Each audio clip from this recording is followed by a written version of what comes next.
12 ತಿಂಗಳು ಕೂಡ ಟೊಮ್ಯಾಟೊ ಮತ್ತು ಹಲವು ಬಗೆಯ ತರಕಾರಿಗಳನ್ನ ಬೆಳೆದು ರೈತರು ಮಾರುಕಟ್ಟೆಗೆ ತರ್ತಾರೆ. ಆದರೆ ಮಾರುಕಟ್ಟೆಯಲ್ಲಿ ಸ್ಥಳಾವಕಾಶವಿಲ್ಲದೆ ಪ್ರತಿದಿನ ರೈತರು ಪರದಾಡುವಂತಹ ಸ್ಥಿತಿ ನಿರ್ಮಾಣವಾಗಿದ್ದು ಸಮಸ್ಯೆ ಯಾವಾಗ ಬಗೆಹರಿಯುತ್ತೋ ಅಂತ ಕಾಯುವಂತಹ ಸ್ಥಿತಿ ಎದುರಾಗಿದೆ. ಎಲ್ಲಿ ಅಂತ ಹೇಳ್ತೀವಿ ಈ ವರದಿ.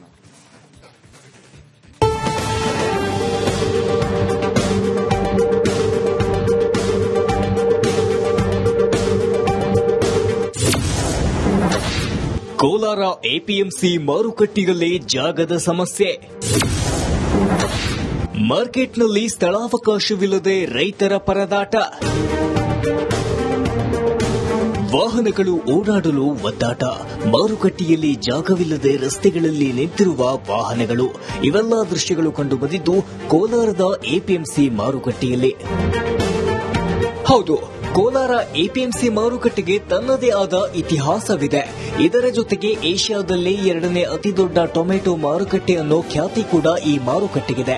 ಪ್ರತಿದಿನ 1,500 ರಿಂದ 2,000 ಟನ್ಗಳಷ್ಟು ಟೊಮೆಟೊ ಈ ಮಾರುಕಟ್ಟೆಗೆ ಬರುವುದರಿಂದ ದಿನೇ ದಿನೇ ಇಲ್ಲಿ ಸ್ಥಳಾವಕಾಶ ಕೊರತೆಯಾಗ್ತಿದೆ. ರೈತರು ತರುವಂತಹ ತರಕಾರಿ ಮತ್ತು ಟೊಮೆಟೊ ಬಿಸಿಲಿನಲ್ಲಿ ಒಣಗಿ ಮತ್ತು ಮಳೆಗೆ ಸಿಕ್ಕಿ ಕೊಳೆತು ಅದರ ಗುಣಮಟ್ಟ ಹಾಳಾಗುತ್ತಿದೆ. ಇದರಿಂದ ರೈತರು ಬೇರೆಡೆಗೆ ಗುಣಮಟ್ಟದ ಟೊಮೆಟೊ ಕಳುಹಿಸಲು ಸಾಧ್ಯವಾಗದೆ ತುಂಬಾ ನಷ್ಟ ಅನುಭವಿಸುತ್ತಿದ್ದಾರೆ. ಟೊಮೆಟೊ ಇಳಿಸಿಕೊಳ್ಳಲಿಕ್ಕೆ ಕೂಡ ಜಾಗ ಇಲ್ಲ, ಮತ್ತೆ ಅದನ್ನ ಲೋಡ್ ಮಾಡ್ಲಿಕ್ಕೂ ಕೂಡ ಜಾಗ ಇಲ್ಲ. ಇವತ್ತು ಪ್ರತಿ ವರ್ಷನೂ ಜೂನ್, ಜುಲೈ, ಆಗಸ್ಟ್ 3 ತಿಂಗಳು ಸೀಸನ್. ಯಾಕಂತ ಹೇಳಿದ್ರೆ ಹೊರ ರಾಜ್ಯಗಳಲ್ಲಿ ಟೊಮೆಟೊ ಎಲ್ಲೂ ಇರೋದಿಲ್ಲ. ಹೊರ ರಾಜ್ಯಗಳಿಂದ ಇಲ್ಲಿ ಟ್ರಕ್ಗಳು, ಲಾರಿಗಳು, ಕಂಟೈನರ್ಗಳು ಈ ರೀತಿ ಎಲ್ಲಾ ದೊಡ್ಡ ಗಾಡಿಗಳೇ ಬರ್ತದೆ. ಸುಮಾರು 500-600 ಗಾಡಿಗಳು, 700 ಗಾಡಿಗಳು ಕೂಡ ರೀಚ್ ಆಗ್ತದೆ. ಆದ್ರೆ ಇಲ್ಲಿ ಮಾರ್ಕೆಟ್ ಅಲ್ಲಿ ರಸ್ತೆ ಮತ್ತು ಜಾಗದ ಸಮಸ್ಯೆ ಇರೋದ್ರಿಂದ ಇವತ್ತು ಬೆಂಗಳೂರು ಸರ್ವಿಸ್ ರೋಡ್ ಇರ್ಬೋದು, ಮಾಲೂರು ಕಡೆ ರೋಡ್ ಇರ್ಬೋದು, ಇವೆಲ್ಲ ಕೂಡ ಬ್ಲಾಕ್ ಆಗ್ತದೆ. ಇನ್ನು ಕೋಲಾರ ಎಪಿಎಂಸಿ ಮಾರುಕಟ್ಟೆ 18 ಎಕರೆಯನ್ನ ಒಳಗೊಂಡಿದೆ. ಇಲ್ಲಿ ಸಾಕಷ್ಟು ಅಂಗಡಿಗಳು ತಲೆ ಎತ್ತಿದ್ದು ಇದರಿಂದ ಸ್ಥಳಾವಕಾಶ ತೊಂದರೆಯನ್ನ ರೈತರು ಅನುಭವಿಸಬೇಕಾಗಿದ್ದು ಇದರಿಂದ ಪ್ರತಿ ವರ್ಷ ರೈತರು ಟೊಮೆಟೊ ಸೀಸನ್ ಟೈಮ್ನಲ್ಲಿ ಪರದಾಡುವಂತಾಗಿದೆ. ಕನಿಷ್ಠ ವಾಹನಗಳನ್ನ ಮಾರುಕಟ್ಟೆಯಲ್ಲಿ ನಿಲ್ಲಿಸಿಕೊಳ್ಳಲು ಆಗದ ಪರಿಸ್ಥಿತಿಯಿಂದ ರಾಷ್ಟ್ರೀಯ ಹೆದ್ದಾರಿ ಪಕ್ಕದಲ್ಲಿ ವಾಹನಗಳನ್ನ ನಿಲ್ಲಿಸಬೇಕಾದಂತಹ ಪರಿಸ್ಥಿತಿ ಇದೆ. ಇನ್ನು ಟೊಮೆಟೊ ಸೀಸನ್ನಲ್ಲಿ ರಾಜ್ಯ ಸೇರಿದಂತೆ ಪಕ್ಕದ ರಾಜ್ಯಗಳು ಮತ್ತು ಹೊರ ದೇಶಗಳಿಂದ ವರ್ತಕರು ಬರುವುದರಿಂದ ಇಲ್ಲಿನ ಮಾರುಕಟ್ಟೆ ಸಾಕಾಗುತ್ತಿಲ್ಲ.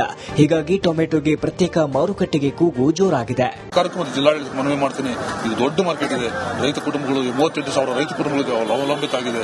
ಅದನ್ನು ಗುರುತಿಸಿ ಅವ್ರಿಗೆ ಸೂಕ್ತವಾದ ನ್ಯಾಯ ಕೊಡೋ ನಿಟ್ಟಿನಲ್ಲಿ ಕೇವಲ ಸ್ಥಳಾವಕಾಶ ಕೊಡಿ ಸಾಕು. ಇನ್ನು ಮಿಕ್ಕಿದ್ದ ಮಂಡಿ ಮಾಲೀಕರು ಏನು ಅದಕ್ಕೆ ಬೇಕು, ಅದಕ್ಕೆ ಸಂಬಂಧಪಟ್ಟಂತ ಒಂದು ಸಲಕರಣೆಗಳನ್ನು ಮತ್ತೆ ಶೆಡ್ ಮಾಡಿಕೊಂಡು ನಾವು ವ್ಯವಹಾರ ಮಾಡ್ತೀವಿ. ಆ ಮಾರ್ಕೆಟ್ ನ ದೇಶದ ಏನಿದೆ ಹೆಸರನ್ನ ಉಳಿಸಿಕೊಳ್ಳಲಿಕ್ಕೆ ತಾವೆಲ್ಲ ಸಹಕಾರ ನೀಡಬೇಕು ಅಂತ ಹೇಳಿ ಸರ್ಕಾರದಲ್ಲಿ ಮನವಿ. ಒಟ್ಟಾರೆ ಏಷ್ಯಾದಲ್ಲೇ 2ನೇ ಅತಿದೊಡ್ಡ ಟೊಮೆಟೊ ಮಾರುಕಟ್ಟೆ ಅನ್ನೋ ಖ್ಯಾತಿ ಪಡೆದಿರುವ ಕೋಲಾರ ಎಪಿಎಂಸಿಗೆ ಕಳೆದ 15 ವರ್ಷಗಳಿಂದ ಸ್ಥಳಾವಕಾಶವೇ ದೊಡ್ಡ ಸಮಸ್ಯೆಯಾಗಿದೆ.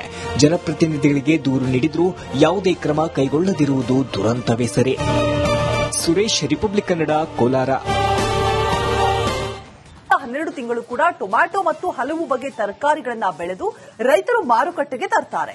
ಆದರೆ ಮಾರುಕಟ್ಟೆಯಲ್ಲಿ ಸ್ಥಳಾವಕಾಶವಿಲ್ಲದೆ ಪ್ರತಿದಿನ ರೈತರು ಪರದಾಡುವಂತಹ ಸ್ಥಿತಿ ನಿರ್ಮಾಣವಾಗಿದ್ದು ಸಮಸ್ಯೆ ಯಾವಾಗ ಬಗೆಹರಿಯುತ್ತೋ ಅಂತ ಕಾಯುವಂತಹ ಸ್ಥಿತಿ ಎದುರಾಗಿದೆ. ಎಲ್ಲಿ ಅಂತ ಹೇಳ್ತೀವಿ ಈ ವರದಿ.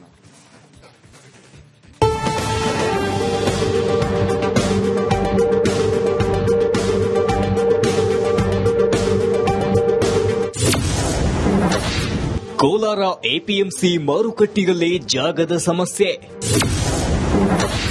ಮಾರ್ಕೆಟ್ನಲ್ಲಿ ಸ್ಥಳಾವಕಾಶವಿಲ್ಲದೆ ರೈತರ ಪರದಾಟ. ವಾಹನಗಳು ಓಡಾಡಲು ಒದ್ದಾಟ. ಮಾರುಕಟ್ಟೆಯಲ್ಲಿ ಜಾಗವಿಲ್ಲದೆ ರಸ್ತೆಗಳಲ್ಲಿ ನಿಂತಿರುವ ವಾಹನಗಳು. ಇವೆಲ್ಲ ದೃಶ್ಯಗಳು ಕಂಡುಬಂದಿದ್ದು ಕೋಲಾರದ ಎಪಿಎಂಸಿ ಮಾರುಕಟ್ಟೆಯಲ್ಲಿ.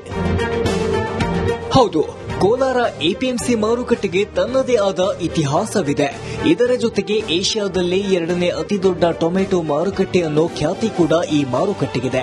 ಪ್ರತಿದಿನ 1,500 ರಿಂದ 2,000 ಟನ್ಗಳಷ್ಟು ಟೊಮೆಟೊ ಈ ಮಾರುಕಟ್ಟೆಗೆ ಬರುವುದರಿಂದ ದಿನೇ ದಿನೇ ಇಲ್ಲಿ ಸ್ಥಳಾವಕಾಶ ಕೊರತೆಯಾಗ್ತಿದೆ.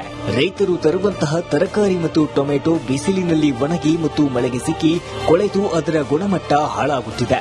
ಇದರಿಂದ ರೈತರು ಬೇರೆಡೆಗೆ ಗುಣಮಟ್ಟದ ಟೊಮೆಟೊ ಕಳುಹಿಸಲು ಸಾಧ್ಯವಾಗದೆ ತುಂಬಾ ನಷ್ಟ ಅನುಭವಿಸುತ್ತಿದ್ದಾರೆ. ಟೊಮೆಟೊ ಇಳಿಸಿಕೊಳ್ಳಲಿಕ್ಕೆ ಕೂಡ ಜಾಗ ಇಲ್ಲ, ಮತ್ತೆ ಅದನ್ನ ಲೋಡ್ ಮಾಡ್ಲಿಕ್ಕೂ ಕೂಡ ಜಾಗ ಇಲ್ಲ. ಇವತ್ತು ಪ್ರತಿ ವರ್ಷನೂ ಜೂನ್, ಜುಲೈ, ಆಗಸ್ಟ್ 3 ತಿಂಗಳು ಸೀಸನ್. ಯಾಕಂತ ಹೇಳಿದ್ರೆ ಹೊರ ರಾಜ್ಯಗಳಲ್ಲಿ ಟೊಮಾಟೊ ಎಲ್ಲೂ ಇರೋದಿಲ್ಲ. ಹೊರ ರಾಜ್ಯಗಳಿಂದ ಇಲ್ಲಿ ಟ್ರಕ್ಗಳು, ಲಾರಿಗಳು, ಕಂಟೈನರ್ಗಳು ಈ ರೀತಿ ಎಲ್ಲಾ ದೊಡ್ಡ ಗಾಡಿಗಳೇ ಬರ್ತದೆ. ಸುಮಾರು 500-600 ಗಾಡಿಗಳು, 700 ಗಾಡಿಗಳು ಕೂಡ ರೀಚ್ ಆಗ್ತದೆ. ಆದ್ರೆ ಇಲ್ಲಿ ಮಾರ್ಕೆಟ್ ಅಲ್ಲಿ ರಸ್ತೆ ಮತ್ತು ಜಾಗದ ಸಮಸ್ಯೆ ಇರೋದ್ರಿಂದ ಇವತ್ತು ಬೆಂಗಳೂರು ಸರ್ವಿಸ್ ರೋಡ್ ಇರ್ಬೋದು, ಮಾಲೂರು ಕಡೆ ರೋಡ್ ಇರ್ಬೋದು, ಇವೆಲ್ಲ ಕೂಡ ಬ್ಲಾಕ್ ಆಗ್ತದೆ. ಇನ್ನು ಕೋಲಾರ ಎಪಿಎಂಸಿ ಮಾರುಕಟ್ಟೆ 18 ಎಕರೆಯನ್ನ ಒಳಗೊಂಡಿದೆ. ಇಲ್ಲಿ ಸಾಕಷ್ಟು ಅಂಗಡಿಗಳು ತಲೆ ಎತ್ತಿದ್ದು, ಇದರಿಂದ ಸ್ಥಳಾವಕಾಶ ತೊಂದರೆಯನ್ನ ರೈತರು ಅನುಭವಿಸಬೇಕಾಗಿದ್ದು, ಇದರಿಂದ ಪ್ರತಿ ವರ್ಷ ರೈತರು ಟೊಮೆಟೊ ಸೀಸನ್ ಟೈಮ್ನಲ್ಲಿ ಪರದಾಡುವಂತಾಗಿದೆ.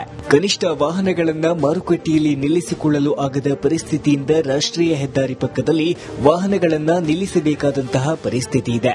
ಇನ್ನು ಟೊಮೆಟೊ ಸೀಸನ್ನಲ್ಲಿ ರಾಜ್ಯ ಸೇರಿದಂತೆ ಪಕ್ಕದ ರಾಜ್ಯಗಳು ಮತ್ತು ಹೊರ ದೇಶಗಳಿಂದ ವರ್ತಕರು ಬರುವುದರಿಂದ ಇಲ್ಲಿನ ಮಾರುಕಟ್ಟೆ ಸಾಕಾಗುತ್ತಿಲ್ಲ. ಹೀಗಾಗಿ ಟೊಮೆಟೊಗೆ ಪ್ರತ್ಯೇಕ ಮಾರುಕಟ್ಟೆಗೆ ಕೂಗು ಜೋರಾಗಿದೆ. ಕಾರ್ಯಕ್ರಮದ ಜಿಲ್ಲಾಡಳಿತ ಮನವಿ ಮಾಡ್ತೀನಿ. ಇದು ದೊಡ್ಡ ಮಾರ್ಕೆಟ್ ಇದೆ. ರೈತ ಕುಟುಂಬಗಳು 38,000 ರೈತ ಕುಟುಂಬಗಳಿಗೆ ಅವಲಂಬಿತ ಆಗಿದೆ.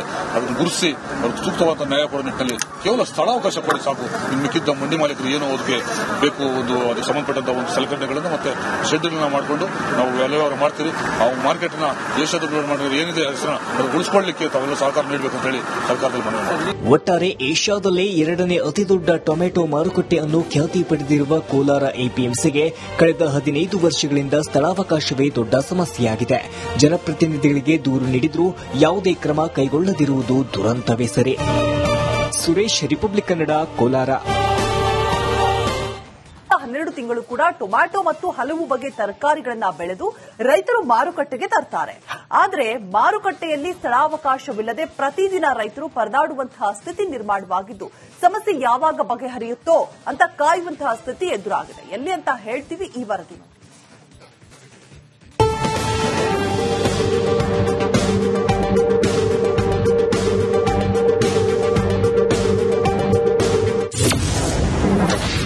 ಕೋಲಾರ ಎಪಿಎಂಸಿ ಮಾರುಕಟ್ಟೆಯಲ್ಲೇ ಜಾಗದ ಸಮಸ್ಯೆ. ಮಾರ್ಕೆಟ್ನಲ್ಲಿ ಸ್ಥಳಾವಕಾಶವಿಲ್ಲದೆ ರೈತರ ಪರದಾಟ. ವಾಹನಗಳು ಓಡಾಡಲು ಒದ್ದಾಟ. ಮಾರುಕಟ್ಟೆಯಲ್ಲಿ ಜಾಗವಿಲ್ಲದೆ ರಸ್ತೆಗಳಲ್ಲಿ ನಿಂತಿರುವ ವಾಹನಗಳು. ಇವೆಲ್ಲ ದೃಶ್ಯಗಳು ಕಂಡುಬಂದಿದ್ದು ಕೋಲಾರದ ಎಪಿಎಂಸಿ ಮಾರುಕಟ್ಟೆಯಲ್ಲಿ. ಹೌದು, ಕೋಲಾರ ಎಪಿಎಂಸಿ ಮಾರುಕಟ್ಟೆಗೆ ತನ್ನದೇ ಆದ ಇತಿಹಾಸವಿದೆ. ಇದರ ಜೊತೆಗೆ ಏಷ್ಯಾದಲ್ಲೇ 2ನೇ ಅತಿದೊಡ್ಡ ಟೊಮೆಟೊ ಮಾರುಕಟ್ಟೆ ಅನ್ನೋ ಖ್ಯಾತಿ ಕೂಡ ಈ ಮಾರುಕಟ್ಟೆಗಿದೆ. ಪ್ರತಿದಿನ 1,500ರಿಂದ 2,000 ಟನ್ಗಳಷ್ಟು ಟೊಮೆಟೊ ಈ ಮಾರುಕಟ್ಟೆಗೆ ಬರುವುದರಿಂದ ದಿನೇ ದಿನೇ ಇಲ್ಲಿ ಸ್ಥಳಾವಕಾಶ ಕೊರತೆಯಾಗ್ತಿದೆ. ರೈತರು ತರುವಂತಹ ತರಕಾರಿ ಮತ್ತು ಟೊಮೆಟೊ ಬಿಸಿಲಿನಲ್ಲಿ ಒಣಗಿ ಮತ್ತು ಮಳೆಗೆ ಸಿಕ್ಕಿ ಕೊಳೆತು ಅದರ ಗುಣಮಟ್ಟ ಹಾಳಾಗುತ್ತಿದೆ. ಇದರಿಂದ ರೈತರು ಬೇರೆಡೆಗೆ ಗುಣಮಟ್ಟದ ಟೊಮೆಟೊ ಕಳುಹಿಸಲು ಸಾಧ್ಯವಾಗದೆ ತುಂಬಾ ನಷ್ಟ ಅನುಭವಿಸುತ್ತಿದ್ದಾರೆ. ಟೊಮೆಟೊ ಇಳಿಸಿಕೊಳ್ಳಲಿಕ್ಕೆ ಕೂಡ ಜಾಗ ಇಲ್ಲ, ಮತ್ತೆ ಅದನ್ನ ಲೋಡ್ ಮಾಡ್ಲಿಕ್ಕೂ ಕೂಡ ಜಾಗ ಇಲ್ಲ. ಇವತ್ತು ಪ್ರತಿ ವರ್ಷನೂ ಜೂನ್, ಜುಲೈ, ಆಗಸ್ಟ್ 3 ತಿಂಗಳು ಸೀಸನ್. ಯಾಕಂತ ಹೇಳಿದ್ರೆ ಹೊರ ರಾಜ್ಯಗಳಲ್ಲಿ ಟೊಮೆಟೊ ಎಲ್ಲೂ ಇರೋದಿಲ್ಲ. ಹೊರ ರಾಜ್ಯಗಳಿಂದ ಇಲ್ಲಿ ಟ್ರಕ್ಗಳು, ಲಾರಿಗಳು, ಕಂಟೈನರ್ಗಳು ಈ ರೀತಿ ಎಲ್ಲಾ ದೊಡ್ಡ ಗಾಡಿಗಳೇ ಬರ್ತದೆ. ಸುಮಾರು 500-600 ಗಾಡಿಗಳು, 700 ಗಾಡಿಗಳು ಕೂಡ ರೀಚ್ ಆಗ್ತದೆ. ಆದ್ರೆ ಇಲ್ಲಿ ಮಾರ್ಕೆಟ್ ಅಲ್ಲಿ ರಸ್ತೆ ಮತ್ತು ಜಾಗದ ಸಮಸ್ಯೆ ಇರೋದ್ರಿಂದ ಇವತ್ತು ಬೆಂಗಳೂರು ಸರ್ವಿಸ್ ರೋಡ್ ಇರ್ಬೋದು, ಮಾಲೂರು ಕಡೆ ರೋಡ್ ಇರ್ಬೋದು, ಇವೆಲ್ಲ ಕೂಡ ಬ್ಲಾಕ್ ಆಗ್ತದೆ. ಇನ್ನು ಕೋಲಾರ ಎಪಿಎಂಸಿ ಮಾರುಕಟ್ಟೆ 18 ಎಕರೆಯನ್ನ ಒಳಗೊಂಡಿದೆ. ಇಲ್ಲಿ ಸಾಕಷ್ಟು ಅಂಗಡಿಗಳು ತಲೆ ಎತ್ತಿದ್ದು, ಇದರಿಂದ ಸ್ಥಳಾವಕಾಶ ತೊಂದರೆಯನ್ನ ರೈತರು ಅನುಭವಿಸಬೇಕಾಗಿದ್ದು, ಇದರಿಂದ ಪ್ರತಿ ವರ್ಷ ರೈತರು ಟೊಮೆಟೊ ಸೀಸನ್ ಟೈಮ್ನಲ್ಲಿ ಪರದಾಡುವಂತಾಗಿದೆ. ಕನಿಷ್ಠ ವಾಹನಗಳನ್ನ ಮಾರುಕಟ್ಟೆಯಲ್ಲಿ ನಿಲ್ಲಿಸಿಕೊಳ್ಳಲು ಆಗದ ಪರಿಸ್ಥಿತಿಯಿಂದ ರಾಷ್ಟ್ರೀಯ ಹೆದ್ದಾರಿ ಪಕ್ಕದಲ್ಲಿ ವಾಹನಗಳನ್ನ ನಿಲ್ಲಿಸಬೇಕಾದಂತಹ ಪರಿಸ್ಥಿತಿ ಇದೆ. ಇನ್ನು ಟೊಮೆಟೊ ಸೀಸನ್ನಲ್ಲಿ ರಾಜ್ಯ ಸೇರಿದಂತೆ ಪಕ್ಕದ ರಾಜ್ಯಗಳು ಮತ್ತು ಹೊರ ದೇಶಗಳಿಂದ ವರ್ತಕರು ಬರುವುದರಿಂದ ಇಲ್ಲಿನ ಮಾರುಕಟ್ಟೆ ಸಾಕಾಗುತ್ತಿಲ್ಲ. ಹೀಗಾಗಿ ಟೊಮೆಟೊಗೆ ಪ್ರತ್ಯೇಕ ಮಾರುಕಟ್ಟೆಗೆ ಕೂಗು ಜೋರಾಗಿದೆ. ಕಾರ್ಯಕ್ರಮದ ಜಿಲ್ಲಾಡಳಿತ ಮನವಿ ಮಾಡ್ತೀನಿ. ಇದು ದೊಡ್ಡ ಮಾರ್ಕೆಟ್ ಇದೆ. ರೈತ ಕುಟುಂಬಗಳು 38,000 ರೈತ ಕುಟುಂಬಗಳಿಗೆ ಅವಲಂಬಿತ ಆಗಿದೆ. ಅದನ್ನು ಗುರುತಿಸಿ ಅವ್ರಿಗೆ ಸೂಕ್ತವಾದ ನ್ಯಾಯ ಕೊಡೋ ನಿಟ್ಟಿನಲ್ಲಿ ಕೇವಲ ಸ್ಥಳಾವಕಾಶ ಕೊಡಿ ಸಾಕು. ಇನ್ನು ಮಿಕ್ಕಿದ್ದ ಮಂಡಿ ಮಾಲೀಕರು ಏನೋ ಅದಕ್ಕೆ ಬೇಕು, ಅದಕ್ಕೆ ಸಂಬಂಧಪಟ್ಟಂತ ಒಂದು ಸಲಕರಣೆಗಳನ್ನು ಮತ್ತೆ ಶೆಡ್ಯೂಲ್ನ ಮಾಡಿಕೊಂಡು ನಾವು ವ್ಯವಹಾರ ಮಾಡ್ತೀವಿ. ಆ ಮಾರ್ಕೆಟ್ ನ ದೇಶದ ಮಾಡಿದ್ರೆ ಏನಿದೆ ಹೆಸರನ್ನ ಉಳಿಸಿಕೊಳ್ಳಲಿಕ್ಕೆ ತಾವೆಲ್ಲ ಸಹಕಾರ ನೀಡಬೇಕು ಅಂತ ಹೇಳಿ ಸರ್ಕಾರದಲ್ಲಿ ಮನವಿ. ಒಟ್ಟಾರೆ ಏಷ್ಯಾದಲ್ಲೇ 2ನೇ ಅತಿದೊಡ್ಡ ಟೊಮೆಟೊ ಮಾರುಕಟ್ಟೆ ಅನ್ನು ಖ್ಯಾತಿ ಪಡೆದಿರುವ ಕೋಲಾರ ಎಪಿಎಂಸಿಗೆ ಕಳೆದ 15 ವರ್ಷಗಳಿಂದ ಸ್ಥಳಾವಕಾಶವೇ ದೊಡ್ಡ ಸಮಸ್ಯೆಯಾಗಿದೆ. ಜನಪ್ರತಿನಿಧಿಗಳಿಗೆ ದೂರು ನೀಡಿದ್ರೂ ಯಾವುದೇ ಕ್ರಮ ಕೈಗೊಳ್ಳದಿರುವುದು ದುರಂತವೇ ಸರಿ. ಸುರೇಶ್, ರಿಪಬ್ಲಿಕ್ ಕನ್ನಡ, ಕೋಲಾರ.